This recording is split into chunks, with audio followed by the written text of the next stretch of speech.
Hi everyone. Welcome to week 7 of our Comp 2 class.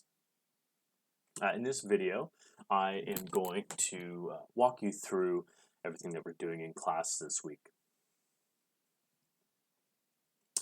So to start with here, I'm just going to go ahead and read our weekly lecture. If you have not done so already, it is time to get into the nuts and bolts of this project. To do that, you need to spend some time this week considering how you have conducted or will conduct your observations and or interviews, and how you should spend some time actually doing those tasks if you have not yet begun. You also need to make some decisions about which genres will best represent the social issue and community or group you are examining. Lastly, you'll spend some time discussing the reading Is Google Making Us Stupid? And how it applies to you and your friends, which will help you learn to critically examine how a group of people are interacting with a social issue, which is what you are doing in Writing Project 2. Remember that the goal for your interviews is to gather information on how effectively the group is addressing a social issue.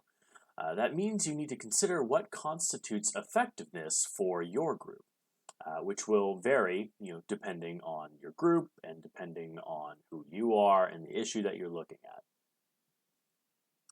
For example, one former student wrote about her weekly bowling league team and how they dealt with alcoholism. One of her teammates regularly drank to extreme excess at their matches. She judged the group's effectiveness in dealing with alcoholism based on how members engaged the man about his problem. What she noted was that while people were willing to joke with him about it, no one seriously addressed the issue with him directly.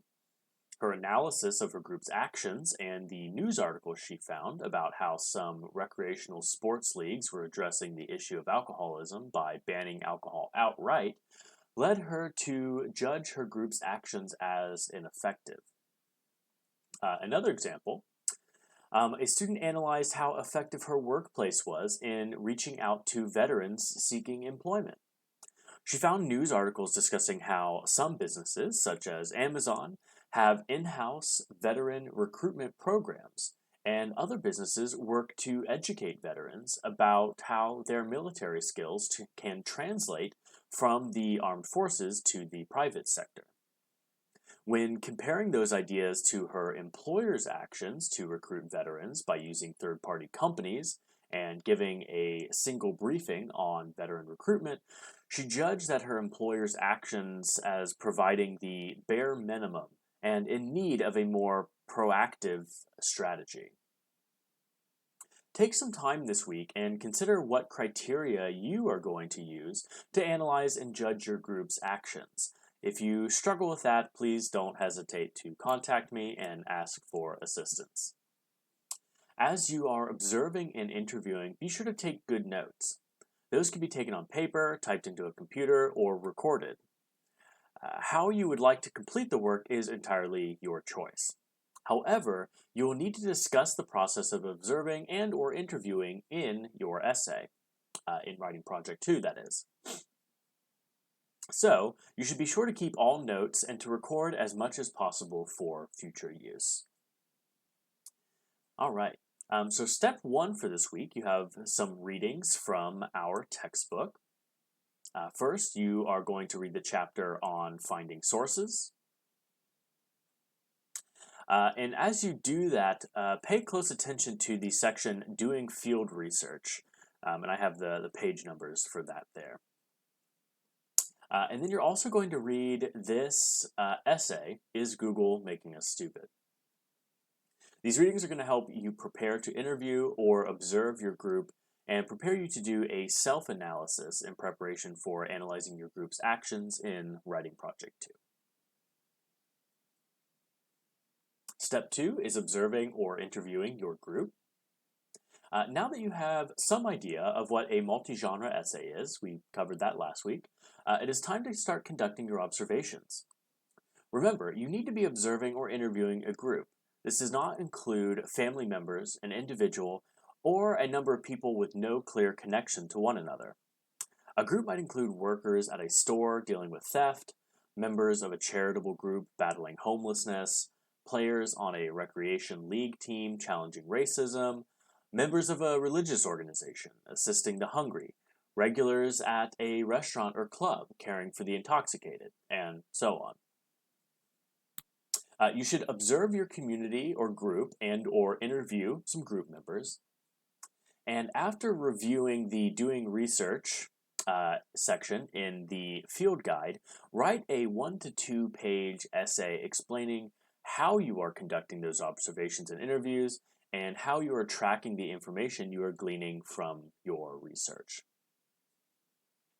Remember, your two sources from the Columbus State Library research databases must discuss how a group is addressing a social issue, and those sources must be used in the analytical essay section of Writing Project 2, which you will be using to analyze how effectively your group is at addressing the same or a similar social issue.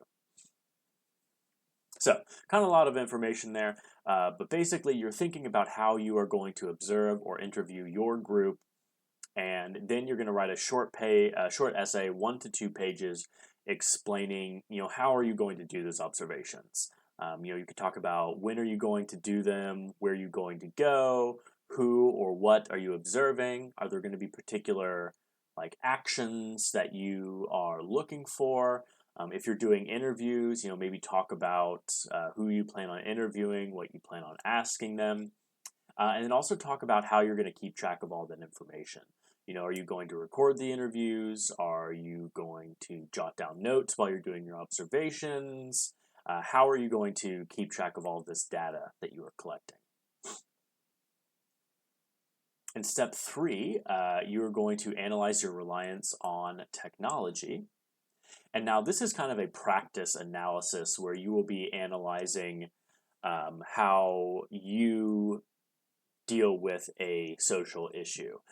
So this is a little bit of preparation for writing project 2, but it's also just a way to engage with an interesting essay that is fairly relevant to the world that we live in.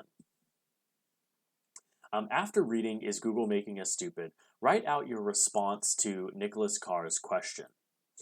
First, discuss how you see Google, other search engines, and social media affecting the collective intelligence of you and your friends. So in other words, do you see Google and social media, do you see that impacting the way that you think, the way that you and your friends think, or your level of intelligence? Next, answer the following questions.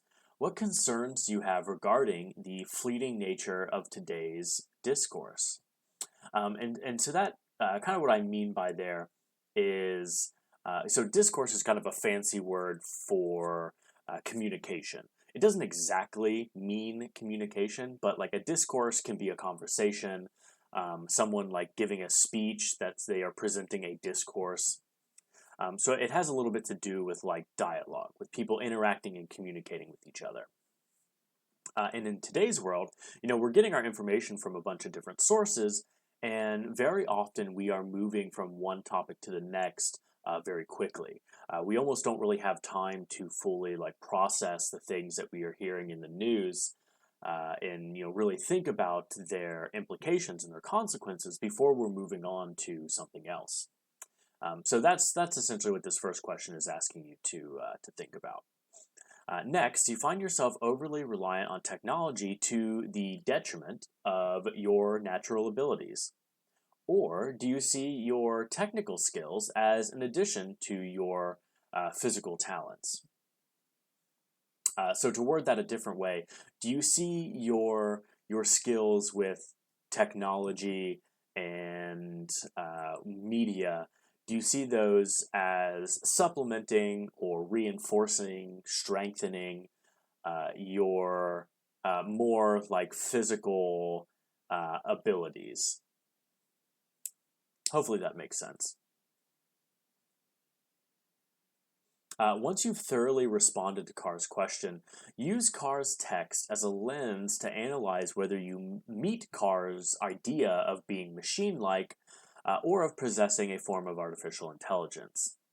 Write a two-page analysis that begins with an interesting introduction to Carr's work, analyzes at least two of your responses using direct examples from Carr's text, and ends with a conclusion that includes a thesis statement in which you pass judgment on whether you have qualities of becoming machine-like or an artificial intelligence.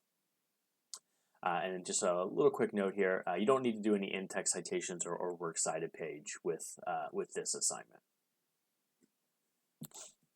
In step 4, you're going to review some sample essays.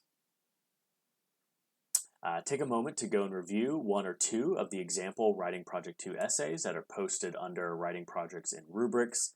You should pay attention to how the author conducted their field research to find out information about the group that they were observing. Also, you should think about how the genre pieces in those examples tie into the writer's judgment of their observed group. And there's nothing that you need to write for step 4. This is just asking you to look at some sample essays.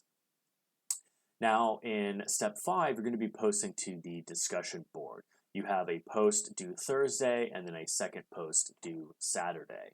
In your first post, by now, you should have some idea of what genres you will be writing for your multi-genre essay. In a paragraph each, explain what 2 genres you have selected, so that's going to be 1 paragraph. Explain how those genres connect to your selected social issue and community or group, so that's another paragraph.